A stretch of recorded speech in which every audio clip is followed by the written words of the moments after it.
These are the stories of those who haven't got a chance to tell them on their own.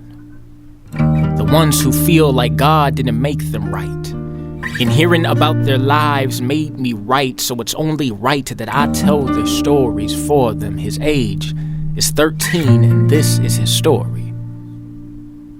All they see is my anger, but they don't realize that I seen my own mother get strangled. It's painful.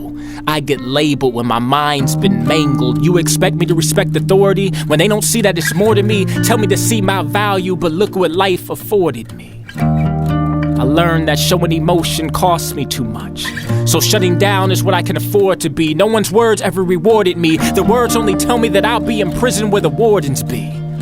So why should I ever believe that God has more in store for me? These are the stories of those who haven't got a chance to tell them on their own. The ones who feel like God didn't make them right. And hearing about their lives made me right, so it's only right that I tell their stories for them. Her age is 15, and this is her story.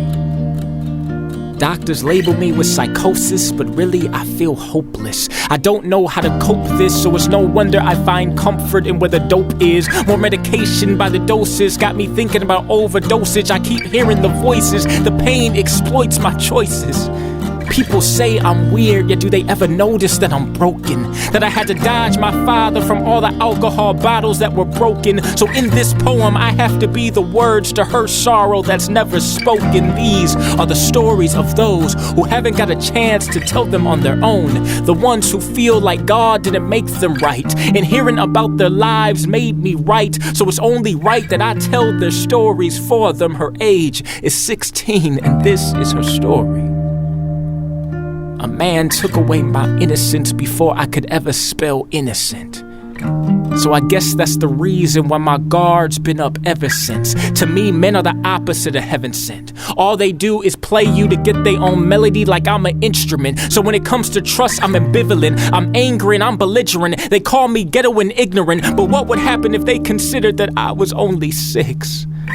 Violated by an incident, they never knew my predicament. No one wants to listen, but then they quick to say that I need deliverance. These are the stories of those who haven't got the chance to tell them on their own. The ones who feel like God didn't make them right.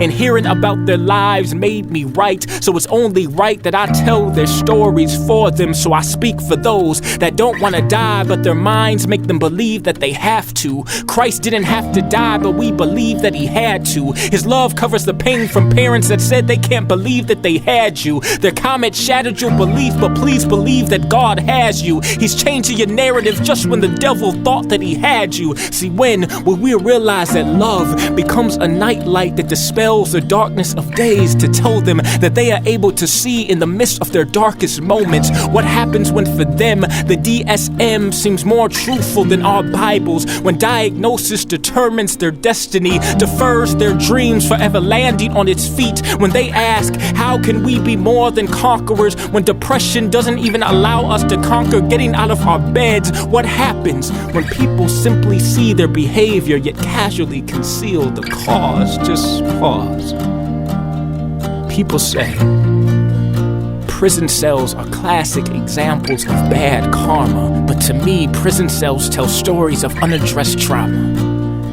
Disoriented lives, covered in orange uniforms, tried as adults but were overlooked as children. Disoriented limbic systems caught in prison systems. Why do we neglect the cause and only focus on the symptoms? See, these are the stories of kids who have been given quicksand, and then we get mad when they can't build sand castles.